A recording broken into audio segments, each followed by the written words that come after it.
Target है question correspond use superposition theorem to compute the current through 2 ohm resistance. 2 ohm resistance में हमको current determine करना है। ठीक है, ये एक ट्यूब में आया हुआ क्वेश्चन है। ठीक है, चलिए ये बीटेक फर्स्ट ईयर के करस्पॉन्डिंग है। तो हमारा टारगेट है कि पहले मोटिव क्या है कि करंट डिटरमाइन करना है, किस में, 2 ओम रेजिस्टेंस में। तो आप इसको क्या करो, सिंपल सी बात है, इसको IS मान लो और ये जो वोल्टेज है इसको VS मान लो। ठीक है, सुपरपोजिशन थ्योरम करस्पॉन्डिंग हमने क्या बताया था कि जब एक वर्क करेगा, अगर 2 इंडिपेंडेंट सोर्स हो तो एक वर्क करेगा तो दूसरा क्या हो जाएगा, अगर एक एक्टिव तो दूसरा इनएक्टिव होगा। ठीक है, तो चलिए अगर हम IS को क्या लेते हैं, एक्टिव। ठीक है, एक्टिव, तो VS क्या हो जाएगा, इनएक्टिव, मतलब ये 0 वोल्ट। 0 वोल्ट मीन्स वोल्टेज अगर 0 वोल्ट लिखा हो तो इसका मतलब दैट इज शॉर्ट सर्किट। ठीक है, ये क्या हो जाएगा, शॉर्ट सर्किट। जब ये शॉर्ट सर्किट होगा तो देखते हैं क्या क्या बनता है। तो पहले इसको बना लेते हैं और यहाँ पे जो भी है 5 ओम इट इज़, और ये जो है 2 और ये 10 इट इज़ रहने दो, और ये कितना है 6 ओम, और ये तो हो गया शॉर्ट सर्किट। इतना तो कोई दिक्कत नहीं होना चाहिए, ऐसा तो कैसे, ये 2 ओम, ये 5 और ये 7 एम्पियर। अब इसमें जो करंट होगी वो मान ली हमने I1। ठीक है, हमारा टारगेट है I1 को डिटरमाइन करना। अब ये बताइए 10 और 6 ये दोनों किस में है, 6 और 10 को देखो ध्यान से, तो ये दोनों पैरेलल हैं। तो क्या लिखोगे, ये हो जाएगा 16, ये 3, ये कितना हो जाएगा 3 2 जा 3 3 जा, और ये 8 नहीं सॉरी 2 3 जा 6 एंड 2 8 जा 16। ठीक है, और ये 5 और ये 4, तो ये 15/4 हो गया।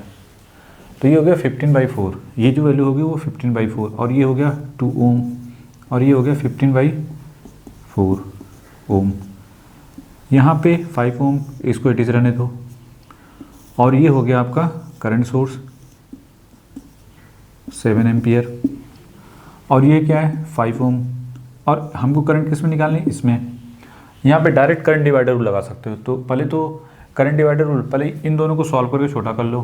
15/4 + 2 क्या हो जाएगा, 15/4 + 2 कितना हो जाएगा, इसको 15 प्लस यहाँ पे 4 + 2 8 डिवाइड बाई 4 कर लेंगे। तो 15 + 8 दैट इज 23/4। ठीक है, तो चलिए I1 की वैल्यू ये जो पूरा मिल के आएगा, ये पूरा ये आएगा 23/4। ठीक है, तो I1 निकालना है। तो करंट डिवाइडर रूल में हमने क्या बताया था, इन दोनों करंट का डायरेक्शन कैसा होना चाहिए, अपोजिट। पहले बात अपोजिट है, तो यहाँ पे क्या लिखेंगे, पॉजिटिव इंटू 7 इंटू क्या लिखेंगे, इसके इस करंट जिसमें निकालना उसके सामने वाले साइड का रेजिस्टेंस कितना है 5 डिवाइडेड बाई 5 + 23/4। तो 7 × 5 डिवाइड बाई, अब इनको विद द हेल्प ऑफ कल से कर दो। ठीक है, 23 डिवाइड बाई 4 पहले कर लो, कितना है 5.75 + 5, तो ये हो रहा है 10.75, ये आ रहा है 10.75, ऊपर 35, 7 × 5 35 divide by 10.75 that is 3.2558 ampere. तो I1 हमको मिल गया कि जब ये सब एक्टिव हैं, तो मतलब जब ये एक्टिव है और ये इनएक्टिव है, तो I1 हमको मिला है 3.2558 एम्पियर। ठीक है, यहाँ तो कोई डाउट नहीं होना चाहिए कि ऐसे तो कैसे। अब नेक्स्ट टारगेट क्या होगा, हमारा नेक्स्ट टारगेट होगा कि जो दूसरा बचा उसको डिटरमाइन करना। नहीं, पहले इसको बना लो जल्दी से। दूसरा कौन सा बचा है, इनको हटा देते हैं।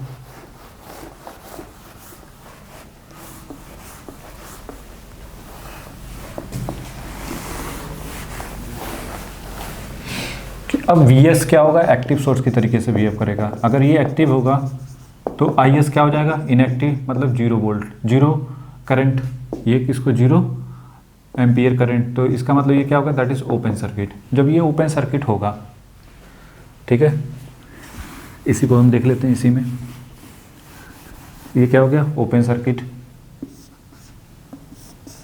Open circuit. और यहाँ पे क्या करंट कितनी हो जाएगी, I2, और यहाँ पे वोल्टेज सोर्स कितना हो गया, +12 वोल्ट, प्लस माइनस ये हो गया 12 वोल्ट के करस्पॉन्डिंग। ठीक है, ओपन सर्किट है, इसका होना ना होना बराबर है, तो इसको हटा दो। नेक्स्ट क्या करोगे, इसको हटा दो। अब सिंपल सी बात है, हमको ये करंट चाहिए। ठीक है, बहुत सारे तरीके हैं, क्या कर सकते हो। अगर किसी तरीके से देखो, अगर ध्यान से देखो तो ये दोनों किस में है, सीरीज में, इनके साथ कॉम्बिनेशन करो पैरेलल, 5 + 2 7, क्या बनाओगे, ये 7 ओम, और ये कितना है 10 ओम, और यहाँ पे सीरीज में कितना है 6 ओम, और ये कितना है +12 वोल्ट, +12 वोल्ट। ठीक है, अब यहाँ से ये दोनों पैरेलल, तो और इसके साथ क्या है सीरीज में, तो 6 + 7 पैरेलल टू 10 ओम, तो जो वो आएगा R equivalent corresponding to source. ठीक है, अब सोर्स से जो करंट निकलेगी इतना तो फिक्स है। अगर यहाँ से I करंट यहाँ से IX निकल रही है, तो IX की वैल्यू क्या लिखोगे, 12 डिवाइड बाई, इनको सॉल्व करके देख लो, तो ये हो जाएगा 70 डिवाइड बाई 7। ठीक है, 70 डिवाइड बाई 17। ठीक है, और ये मिल जाएगा 70 डिवाइड बाई 17, दैट इज़ 4 तो ये 6 + 4.1176। ठीक है, तो ये फाइनली 10.1176, तो ये हो जाएगा 10.1176। ठीक है, तो यहाँ पे 12 divide by 10.1176, that is 1.186 ampere. तो ये हो गया IX। नहीं, IX की वैल्यू तो हो गई। अब आप कहोगे सर IX क्यों निकाला, हमको तो I2 चाहिए। कोई दिक्कत नहीं, कोई दिक्कत नहीं। देखिए सिंपल सी बात है, इसको ऐसे समझो, ये 7 और ये कितना है 10। ठीक है, I2 का डायरेक्शन जो IX आ रहा है वो ऐसे है और I2 ऐसे है। अब देखो ये करंट सोर्स की तरीके से हो गया ना, इसमें क्या है उसको भूल जाओ, सिंपल सी बात है। इसको अगर और ध्यान से समझो तो क्या कर सकते हो किसको, एक करंट सोर्स की तरीके से समझो IX को।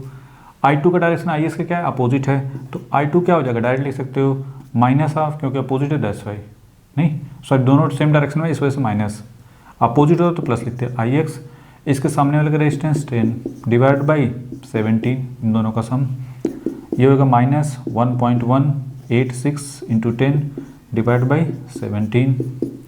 ठीक है, तो देखते हैं, डिवाइड बाई 17 करते हैं तो ये आ रहा है लाइक दिस वन, तो ये आ रहा है -0.6976 एम्पियर। ये हो गया I2 की वैल्यू हो गई लाइक दिस वन करस्पॉन्डिंग। तो I2 हमको मिल गया -0.6976 एम्पियर करस्पॉन्डिंग। नहीं, कुछ लोग कहते कि सर इतना दिमाग लगाने की क्या ज़रूरत थी, कुछ और तरीके से नहीं हो सकता था, हो सकता था। और किसी के दिमाग में आता कि सर देखो हम दूसरा तरीका बता रहे हैं, इसको करंट डिवाइडर रूल, इसको क्या करो सोर्स ट्रांसफॉर्मेशन से, क्या लिखोगे, देखो पहले तो ये दोनों, ये 10 ओम था, इन दोनों को 7 ओम, कोई दिक्कत नहीं। ठीक है, I2 ये हो गया। यहाँ पे अगर इसको सोर्स ट्रांसफॉर्मेशन से कन्वर्ट करें तो रेजिस्टेंस क्या हो जाएगा, लाइक दिस वन करस्पॉन्डिंग, ये 6 ओम, और ये हो जाएगा current source 12/6, that is 2 ampere. Simple सी बात है, ऐसे भी किया जा सकता था। सोर्स ट्रांसफॉर्मेशन से प्लस माइनस के, प्लस का डायरेक्शन ऊपर है, इस वजह से करंट का डायरेक्शन अपवर्ड हो जाएगा, सिंपल सी बात। ठीक है, और ये पैरेलल में, एकदम सिंपल, दोनों से आंसर सेम आ जाएगा। अब ये दोनों देखो पैरेलल हैं, तो 10 और 6 डिवाइड बाई 16, अगर इसको 5 और ये हो जाएगा 8 और इसको 4, तो इसको सॉरी ये 3, तो ये हो जाएगा 4, 15 डिवाइड बाई 4, ये हो गया 15 डिवाइडेड बाई, तो नेक्स्ट डायग्राम में क्या आ जाएगा, ये 7 और ये 15 डिवाइडेड बाई 4, घूम फिर के आंसर वही आएगा, देख लेते हैं।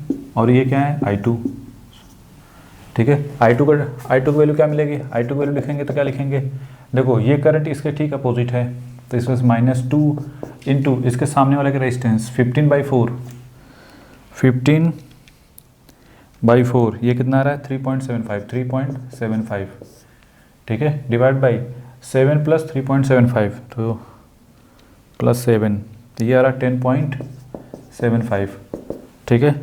ऊपर 2 into 3.75 like this one divided by 10.75 that is 0. कितना रहा है, माइनस में 0.69767, ठीक है। क्लोजर है कि नहीं, देखो सेम है, चाहे किसी मेथड से करो आंसर सेम आया। करो आंसर गलत आ रहा है इसका मतलब कहीं कहीं आपकी मिस्टेक है, मेथड गलत नहीं है, ठीक है। जो जितने भी मेथड बताए हैं तो जिससे आपको सही लगे आप उससे निकाल लिया, I1 I2 तो निकल गया, ठीक है। अब निकलने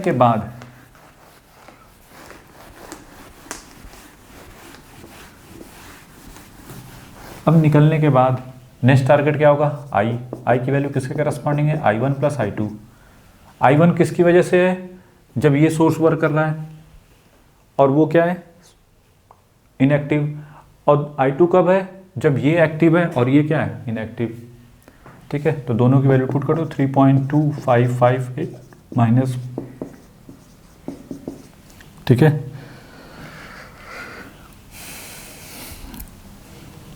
3.2558, तो ये आ रहा है दैट इज 2.558 एम्पियर। किधर से किधर डायरेक्शन होगा, अब इसमें डायरेक्शन अगर नहीं दिया है, अच्छा डायरेक्शन दे रखा है तो ए और इसको बी बना दो, तो क्या लिखोगे, फ्रॉम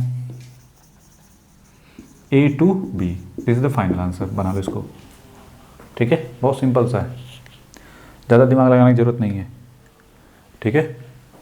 आप इसको नोडल से भी कर सकते हो क्वेश्चन को सॉल्व करने के लिए, ठीक है। लेकिन हम हमेशा चाहते हैं कि ऐसे मेथड को फॉलो करें जिसमें कैलकुलेशन जैसे KVL KCL टाइप का मतलब वो लगाना कम से कम पड़े।